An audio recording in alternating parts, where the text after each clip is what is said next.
Hi, everybody. It's Diane. And today we are creating a legacy that lives on after you. That's right. We're going to create a legacy that lives on after you. And I have an amazing guest with us today. Her name is Melissa Mull. And I met her through a friend, through a Facebook Live. It was the most intuitive, amazing kind of interaction. And we became fast friends because we have a lot of the same missions, a lot of the same ideas, and just a great time. So I said, please come on the show. Come on, Someone Gets Me, and share your gift with all of you. So you might want to get a pen and paper because I have a feeling she's going to say some Oh, things that are really going to help you move your life in the best direction ever. So Melissa is a career military woman who has achieved mhm. things very few people have done. I'm going to let her tell you that story. And she currently works with veterans. Thus, the beautiful flag behind her that was made by her family for her business. And it's just in her soul to create legacy and serve other people. So, Melissa, welcome to the show. Thank you so much, Diane, for having me. This is going to be so fun because just in our we had Zoom tea, everybody. I invited Melissa for Zoom tea, and we're drinking tea through Zoom since we can't be in person. And we had the most delightful time. And the thing that really impressed me about Melissa was her dedication to service and serving others. So, Melissa, will you share a little bit about your story, like where you were raised, how did you get into the military, and a little bit about that career that you told me about, and any story that you think is fascinating. I just really am captivated by your mission and your success. Wow. Well, thank you so for such a wonderful introduction. I will do my best to live up to the hype. Um, well, it's interesting that you're talking about leaving a legacy because I believe that I am a legacy, a military legacy, which I hope to in turn carry on that tradition. So I was originally born in Washington, D.C., and I grew up on the Maryland side. And if anyone's from the DMV, they understand that. You're either from the Virginia side or you're from the Maryland side. So that's where I grew up, right outside of Andrews Air Force Base. And I grew up with a single mom, my brother and I. And so we spent a lot of time at my grandparents' house. So I was the first grandchild. So I am the self-proclaimed favorite of my grandchild of my grandparents. And the good thing about that is that I really grew up with my grandparents. My grandmother was our babysitter per se through our whole lives. We were really fortunate to have that opportunity.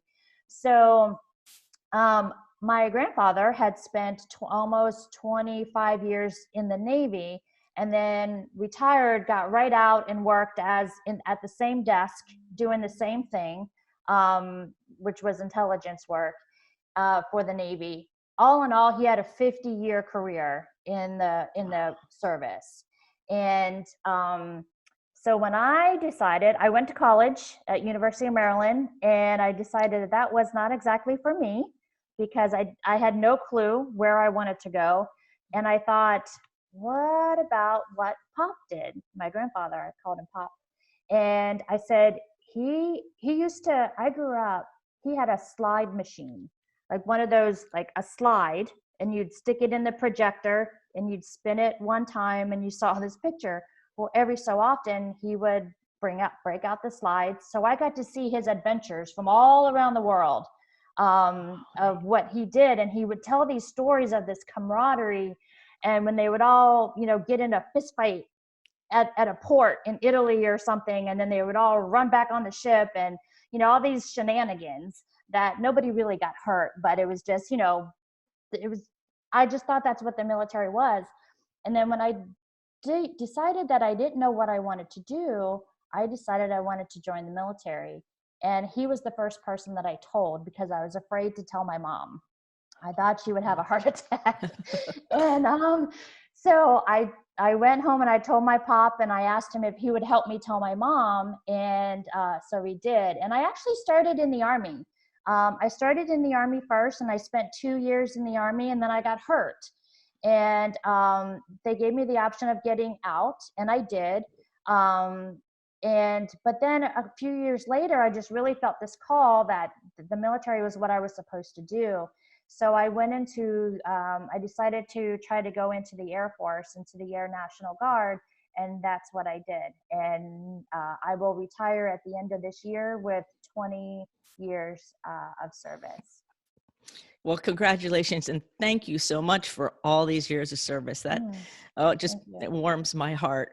And so tell everybody about the rank you are and how you got there and the percentages like you shared with me. I think that's really a statement of you being a legacy. Yes. Well, I am currently a Chief Master Sergeant in the Air Force, which is an E9, which is the highest enlisted rank that you can be. We're always we've always been told that 0.07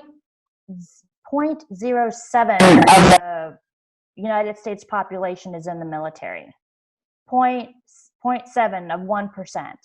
And of that 0.7, only 1% make it to the rank of E9. And of the rank of E9, only 0.3% of the 1% are females. So I'm very proud of very proud of my service. I'm really proud that I've stuck it through. No one would have thought that. I was a cheerleader in high school, dancer, and when I came home and told them I was going in the military, everybody thought I was crazy, to include myself a little bit. And but so I'm really proud that that I stuck it through, and we have a very large military family. I have 7 other female cousins who have all served in the military. So that's our legacy. It definitely is your legacy. And it's neat that you have been creating it all along and you involved your family in it. And there's way more to it than just, oh, I think I'm going to go in the military and it's random. It's clearly part of the legacy. So has there ever been a time where people just didn't get you or people didn't understand you, where you felt like you were different than other people and they would just kind of look at you funny and they didn't they'd be like, huh, what? Has that ever happened to you? Just about every day. Well, so it's interesting. So I mentioned that I was a dancer. I've danced since I was 5 years old, tap, jazz, ballet, and that kind of stuff. And I was on the teams and dance teams in high school. So I was pretty much what everyone thought, I guess you'd call a girly girl. And when I said, oh, I'm going into the Army, everybody just kind of laughed. Not meanly, but they're like, yeah, okay, whatever you say. So they didn't get me then. Right. And then in the military, I think I'm not sure that I totally fit in the military either. And I say that because I was always very out of the box thinking. I always thought there's another way of doing this. And if any of your viewers or your listeners have ever been in the military or know someone who's been in the military, that's not really how the military works. No, it's not. That's not how it goes at all. There's a very distinct chain of command. There's they're usually checklists for everything. There's a way to do that. They want everything done. And I didn't always, to say that I danced to the beat of my own drum is probably a little bit of an understatement. And don't get me wrong, I got my share of slaps on the wrist for sure. But it was only because I just knew there was a better way to do things. And there was just so many more opportunities out there that we could utilize, that a lot of the folks in the military just didn't have the exposure to. And so I've tried to balance the two, because even the military folks kind of didn't get me. So you have to learn how to bring that change. You can't just be the bull in the china shop, because then nobody wants to deal with you. It's some pretty basic lessons in change management of how you get people to kind of come over to your way of thinking. It has a lot to do with leadership, of knowing how to introduce new things and new ways of doing things in a way that people will follow you. And I think that's valuable information right there, because, you know, you learned it in life, just trying to get through all of these things and manage that. And I can see you kind of like you're in the middle between the girly girl dancer person and the military person, because you have this amazing intelligence and strong mind and strong character, and you're feminine and happy and light at the same time. And so it's like, I could, when you're talking, I so could see you just kind of navigating through all of that, but learning how to interact with people and help people see it instead of being that pushy bull in a china shop, or the other way, kind of like the totally withdrawn, reclusive, not bringing, you know, your legacy or gifts forward could have been the other mistake. So it's neat that you've been able to just find that groove and that road and everything. Well, not easily. I will tell you, all those things that you just said, I tried. And I've been the bull in the china shop. I've been the, you know, wallflower to not say anything. And I mean, so much trial by error that, I mean, it's been 20 years. I've been in the military for 20 years, and I don't know if I still have it right. But there have been many days that I didn't think anybody got me. Oh, yes. And sometimes that can feel very kind of disheartening and lonely and things like that. So, what would you attribute your ability to keep going and your resilience in this situation? What, did you have a mentor or an internal just voice that helps you keep going, even when those days would be like, no one's getting this at all, and I'm feeling kind of alone, you know? How did you keep going? Um, I've been through all of those. I've had times that I've had a mentor that has helped me through. I've been something, you know, I've done so much personal development training in education, because I've always been interested in that field. So I've read so many people's works, that I've just really taken so many pieces from different people. One of those being, I'm also a master resilience trainer. So there's a program through the university. They developed a program at the University of Pennsylvania that the Air Force uses for resilience. And one of their strategies of how to build resilience is to have a board of directors, what they call a board of directors. Now, on that board of directors, you'll have people that your mentors that you want to emulate, but then you also have people on that board that you don't want to emulate. And that was just as important. Of, you see somebody leading or doing things that is not working, and nobody wants to be around them. Well, he or she can be on your board, but they're on the side of don't do what they do. And so whenever those people came around, whether it was a don't do this or be like this person, I kept putting them on, building my board of directors, so that on the days that I didn't think that I could make it, I just said, okay, what would this person do? What would this person do? So don't do this, but try this. And so I think you can have mentors of all kinds, mentors of what to do, mentors of what not to do. And so and not to mention education. That's a big thing for me too, is really read as much as you can, learn as much as you can, because the more knowledge that you have, the more you can navigate through different situations that you get put in. And that's just what I've tried to do. Yes, that's so true. Like, I remember when I was like 16, somehow, I think it was a divine inspiration that I wouldn't have called it that then. And I had this thought that said, learn everything you can. Just keep learning, because you'll never know who you're going to run into.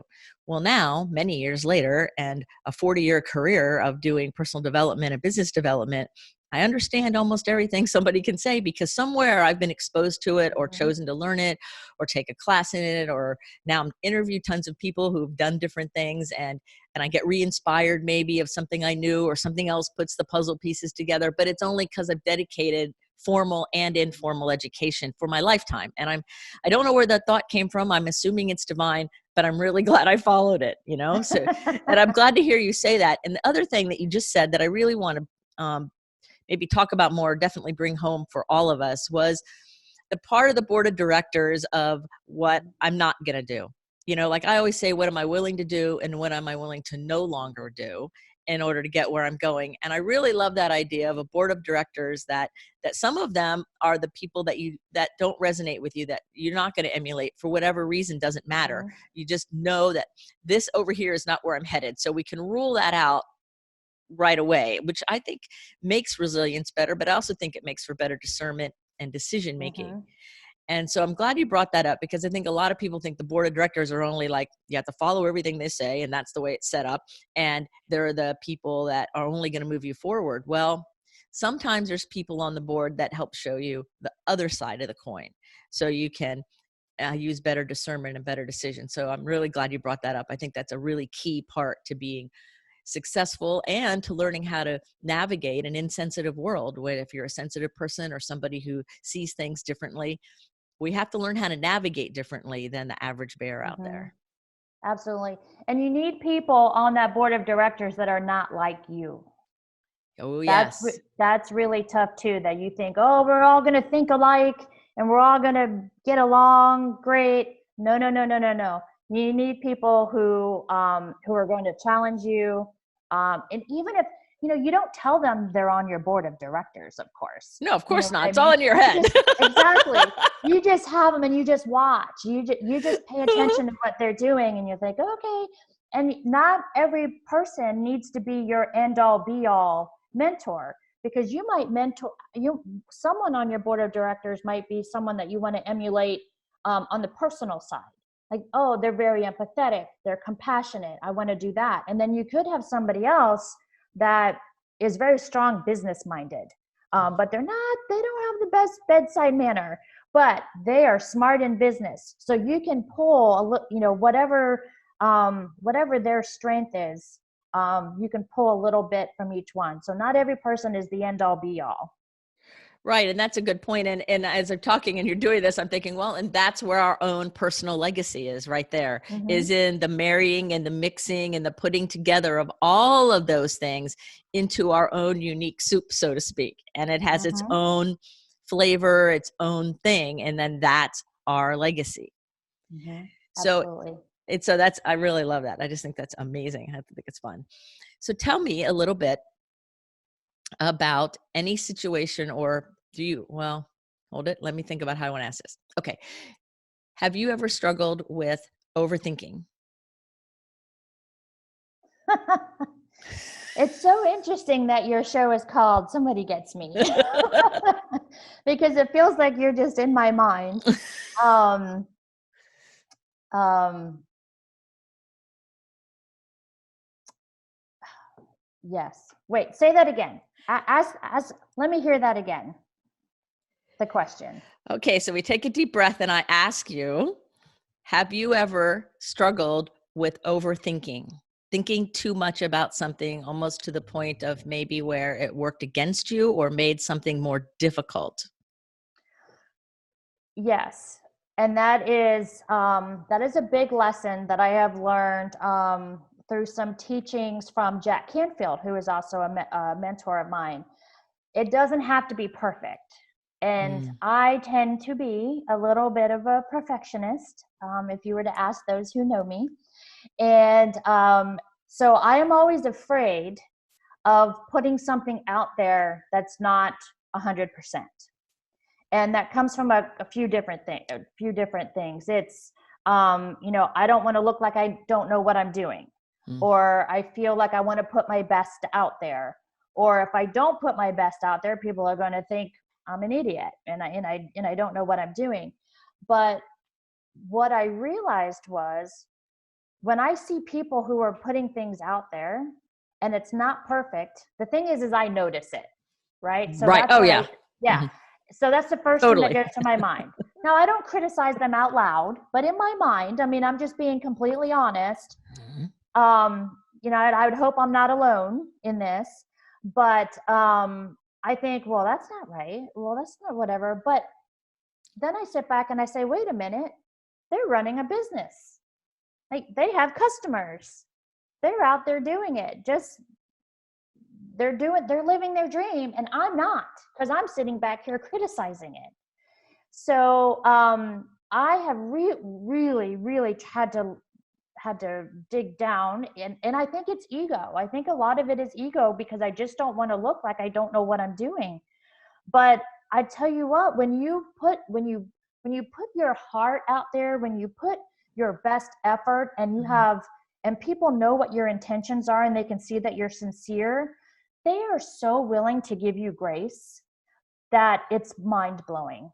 And I do that for people when okay, so not in my head, but Mhm. I really do appreciate their effort. And I think, wow, well, yeah, you're doing great. Don't worry about it. But why can't I think of that for me? Why can't I give Mhm. myself grace? And so I'm not 100% there yet. I still have those moments, even with veteran companions that we'll get to. It's not perfect. I was afraid to have people in the office because I don't have. It's not full of furniture. There's things aren't on the walls. But I started kind of opening up a little bit, and all of a sudden, people want to use the office. They're excited about it. They love the wall, even though there's no furniture over there. So I just think that people are a lot more are willing to give grace more than you think. And so Mhm. I have to remind myself that of every day. Yes, that's so true. People are willing to give grace, and I'm laughing because the perfectionism part, that was going to be the next question about, well, because visionaries and gifted people, which is who most of the audience is for the show, we struggle with overthinking and procrastination and perfectionism in ourselves. And like we can look at something we produced and be much harsher on it than the other people. Mm-hmm. And I know I have to work through that too a lot of the times. Like I'll say something, oh, my hair wasn't right, and somebody goes, what are you talking about? Like they don't see it, but I see every little thing. Mm-hmm. And part of the seeing every little thing is a superpower that we have because we can discern things much easier than a lot of things. And it can work against us if we turn it into that judgment that you talked about and Absolutely. criticism. So that's another really good point that you bring up, because I think it's a very important thing as we create our legacies and go down life and we're navigating how we can take all of our eccentricities and gifts and uniqueness and have them come together in something that really has meaning. And so I want to talk a little bit now about veteran companions and how you came up with the vision and what you would like to share about it, and how that fits into the overall legacy. So I am so glad that you asked me about veteran companions, and especially because of the topic of your show today, because this truly is a legacy. Because I know, earlier I talked about my grandfather, who obviously is extremely important to me. And a few years ago, I was we were planning, I retire at the end of this year. So we were kind of, my husband and I were thinking, okay, what are we going to do next for the next chapter of our lives?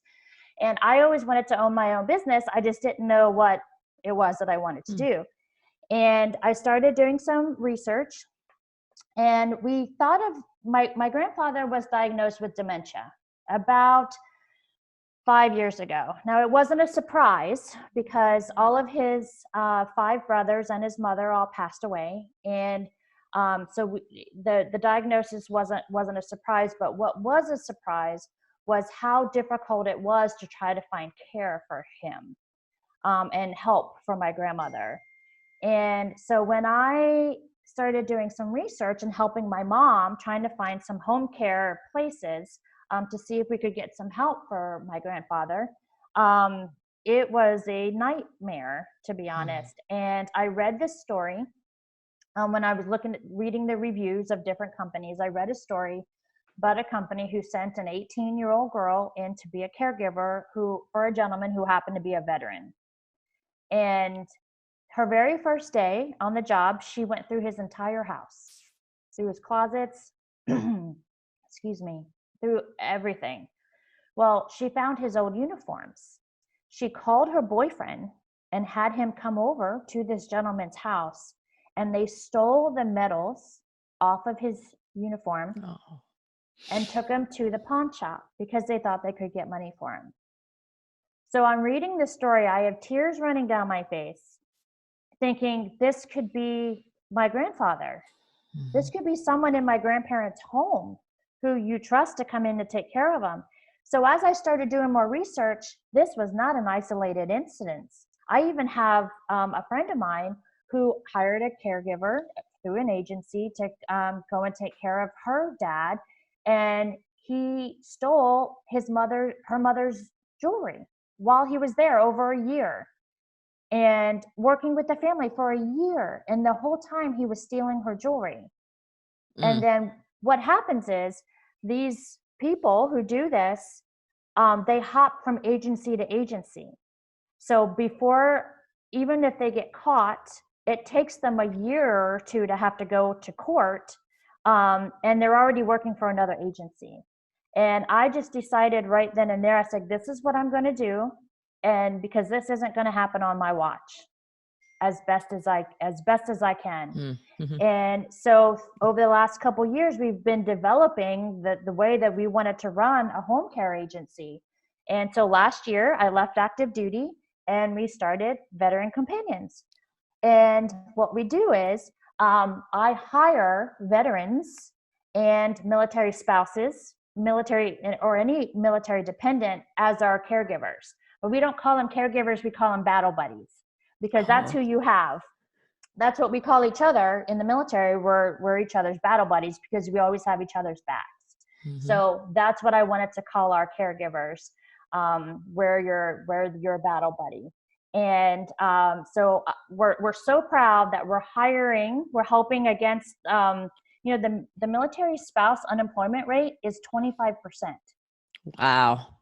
So people talk about hiring veterans, and that's great, but that they're already out of the service, so they don't mind making an investment in them because they know they'll be there.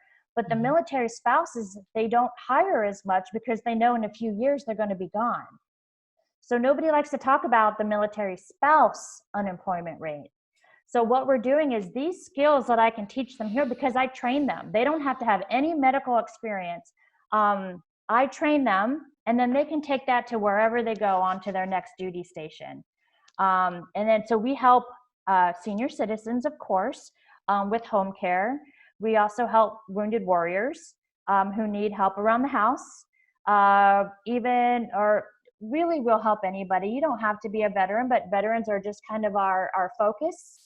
Mhm. And even if you just, maybe you've had surgery and you live alone and you might need help for a week or two afterwards, that we do that as well. And we can also help with adults over the age of 18 with disabilities as well. So we can help with companion care for them. We do handyman services, aka my husband goes out and does handyman services for anybody who needs it. We do pet services. Seniors. I love it when senior citizens, especially, or even wounded warriors, have their guide dogs or their Mhm. just pets, right, for the companionship. And but they can't take them to the vet. Those because that's a big ordeal for the pet and the Mhm. person. So we do that for them as well. Oh, that's amazing because, with Home for Patriots that I'm involved in, we're Mm-hmm. training for service dogs for first responders, and which includes veterans and also all first responders. And so I've often think about that, like, okay, so we train the service dogs and the people, and that's all great. But I've also worked in mental health populations and other populations where people have the dog for companionship. And then, like you said, going to the vet or some of the other just daily things that you don't really realize are coming down the pike that we just take for granted. I just take mine when it's time to take my dog to the vet. I put her in the car and we go. And we don't realize sometimes that that extra support that especially a veteran could use is so valuable. So your service Mm-hmm. is not only much needed, but it's valuable in multiple ways to lots of different people. And I didn't know that the military spouse unemployment rate was that Mm-hmm. high. It makes perfect sense. And what a great way to help train people, and then they can feel like they're of service and they're useful, and they're just not like tagging along around the world or whatever, that they get to have a purpose and meaning too. That's wonderful. Absolutely. Well, you know, part of the vision, part of the bigger vision of Veteran Companions is that once we build this model and are successful here, that I want to franchise it to other veterans so that they can go and own the same type of business in other locations. I have people from all over the country messaging me, asking me if we have an office in their city. And you know, it just kills me to say no, not yet. But veterans are fantastic entrepreneurs, and so if I can build this model and then have veterans, I will teach other veterans how to run this business, and they can go and they can do this in their communities as well. That's the vision.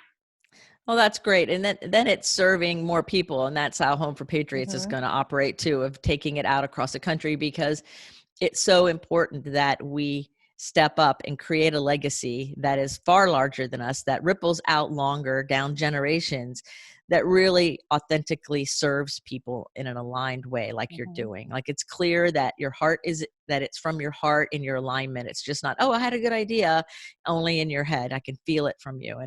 And so Mm. thank you for creating this amazing company and doing all this great work. It's just, thank you so much. Well, thank you. That's oh, that's very heartwarming to hear, and we hope that we're doing the right thing. You know, what I didn't mention was is we were just getting ready to roll out this brand new program called Roll Call. So if you're in the military, you were in the military, you remember having to get up every morning and go into formation for roll call. And so that's what we decided to call our program. But it's a phone call system. So right now, because of the COVID-19 virus going on, it's so great to see that people are checking up on those people who need to be checked up on. Mm. We do this on a regular. This is what we do actually. So in hiring, as I mentioned, we hire the military spouses. For roll call, we actually hire those veterans such as that might have PTSD that can't leave their homes, but they can certainly talk on the phone.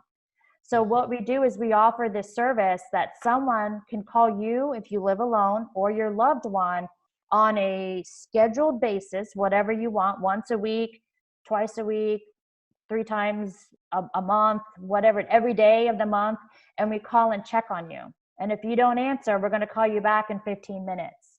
And if you don't answer, then we're going to call you back in another 15 minutes. And after an hour of not getting you, we go down your list of who you want us to call to come and check on you. So the idea is not only are we checking on you, we're letting you know that someone cares about you. We're seeing if you need anything. But we're also hoping that we're helping the police department and the fire department decrease the number of wellness checks that they go Yes. out and they have to do. So if we kind of have our goal is to partner with the police departments and fire stations so that we work together, where we're calling and talking to the folks who might need us before we have to call the police or the fire department to go and do a wellness check. So that's our new program that we're getting ready to launch called Roll Call. That is very, very important to me because there are lots of folks out there who suffer from they can't leave the house for PTSD and Yes. different things. I know you've worked with these folks, Dianne, Yep. but they're totally capable. They are so Totally. capable and want to. I mean, imagine having another veteran call you on the phone. Right. And so that's what we're trying to marry the two together to bring the whole community together. I love that. I have tears in my eyes. I love that. I think Oh, I think the ripple effect of value for that is far greater than we can even see yet. I really believe that. That's a great thank you. roll call. I love that. I love the names that you create for things. It's like, yes, of course, of course that's the name. Like, duh, right? So I have another question that's kind of personal, but it's kind of fun, Oh, and because I know you've traveled all over, and I would love to hear about what is the most memorable food that you've ever eaten. the most memorable food. Um, there would probably be a couple. So, an interesting experience is So again, if you know me, I'm not the most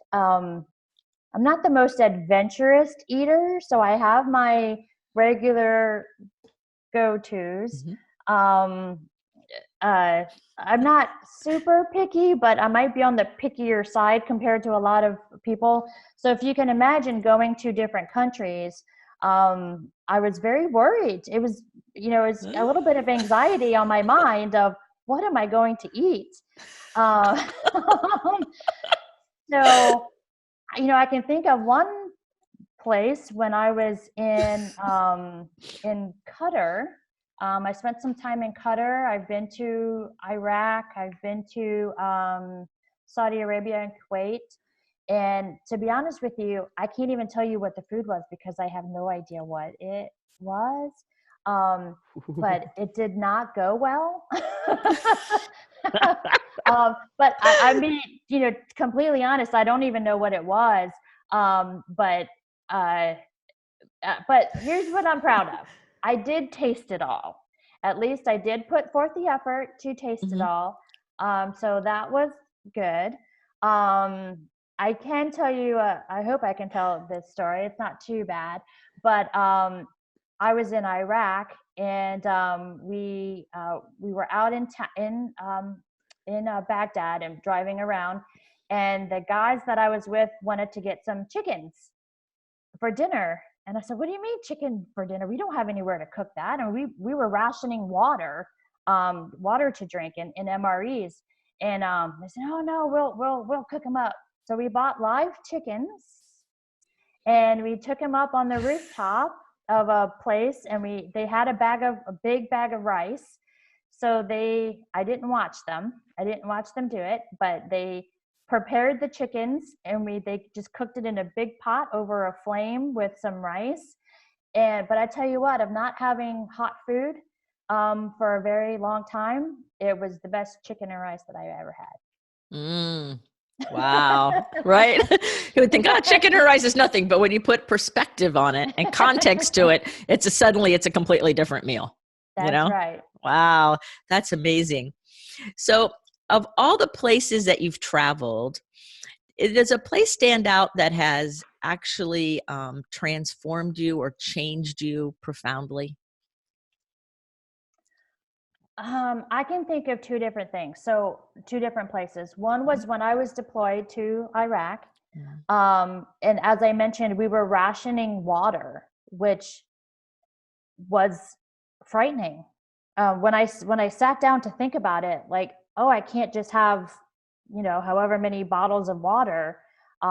We were rationed the water, and that was uh, it was just mind blowing to me when I really thought, and I don't know if everyone feels this way who have been deployed, but when, which is why you don't get very much time off. By the way, when you're deployed, you are working. You might, if you're lucky, you might get one day off, um, but you're working 12, 14, 16 hours a day, and all you get to do is work and sleep.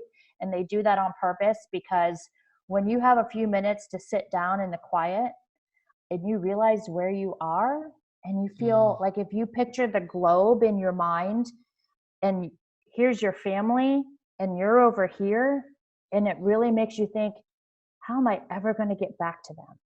Mm.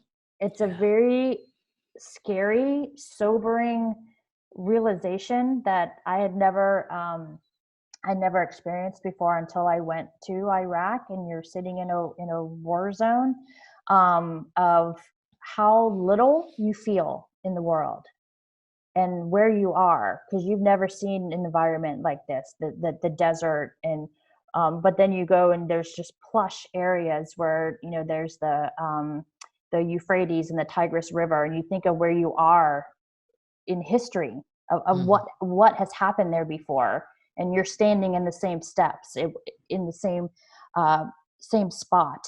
And so that was it was frightening, but enlightening, and just gratitude, and I don't know, it's every emotion rolled up into one. And then the other place I would say would be Seoul, Korea. I spent a year there, and they are the most kindest, hospitable people I have ever met on the planet. The South Koreans, they, there was no crime over there. There were no guns. Nobody in South Korea has a gun. If you did something nice, we kind of adopted a family, or they kind of adopted us. And if we did one nice thing for them, within a couple of hours, they had brought us a whole dish of homemade food. Like we couldn't get one up on them. Like we're like, no, we just want to do something nice for you. And then they would come back with something even nicer. And then, it was like this, it was a competition of niceness. So it was just to learn, just to see another culture that is so opposite. I mean, obviously I didn't blend very well over in South Korea. But to be so different. And then when you see how much we are the same, and how just nice of a complete culture of people they are, was amazing. And I'll never forget it. Wow. Those are great stories. Thank you so much. And I think that I'm listening to you and I'm getting goosebumps because of the depth of all the experience. And of course we could talk on and on, not only for your education and training and all of the things you're certified in and can do and have created, but this great legacy with veteran companions. It just goes on and on and on. It's magnificent to me. So if you're listening to Melissa and you're thinking, oh my gosh, I have to know more about her, we're going to put all of her contact information in the show notes for you, and you will be able to reach her and follow her. I've already started following all the neat things she's doing, and it's magical to watch a legacy unfold from somebody who's so aligned with a pure heart. So thank you for what you've done for our country. Thank you what you're doing for our veterans. And just thank you for following the calling instead of ignoring it. I just thank you. Thank you, Dianne. Thank you so much. So I have one last question that I typically ask. That's kind of a fun question. And then we will end the show. And the last question is, if you could put any message you want on a billboard that the whole world would see, what would that billboard say?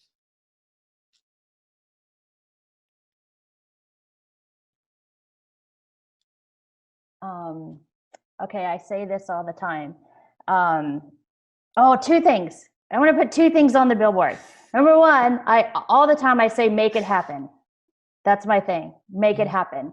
If that's what you want, if that is on your mind, in your heart, if it's in every fight, whatever it is, make it happen. And my second one would be, how Gandhi said, be the change. Yes. I always tell people, allow the change. That's my other mantra. One is make it happen, and the other one is allow the change. Because we tell people to do this, be creative, be whatever. But are you the boss at the first time somebody comes to you and says, oh, I have this great idea? You say, oh, we can't really we don't have time to deal with that right now. If people are being the change, you've got to allow it. Yes. So allow the change. Make it happen and allow the change. So we're going to have one of those electronic billboards for you that just switches the messages, that'll be really fun, and it'll light up and everything. So that is a great message for all of us. And so thank you, Melissa, for being on Someone Gets Me today and sharing your vision and your legacy. And I'm so excited to see how things move forward for your business and for your life and everything that you're doing in the world. And again, thank you for your service, and thank you for being on the show. Well, thanks for getting me, Dianne. Thank you. Well, remember, everybody, to keep your face to the sun so the shadows fall behind you, because you're a rock star and you're here on purpose with a purpose. So now go out there and allow the change and let yourself stand out to be a beautiful voice, just like Melissa's doing. So contact her and let her know that you heard her on this show. And until the next time, be well. Thank you for watching. I hope this episode really touched your heart. Be sure to subscribe to this channel, share it with your friends, and ring that bell so you too will know the next time I post another video. And in the meantime, be well.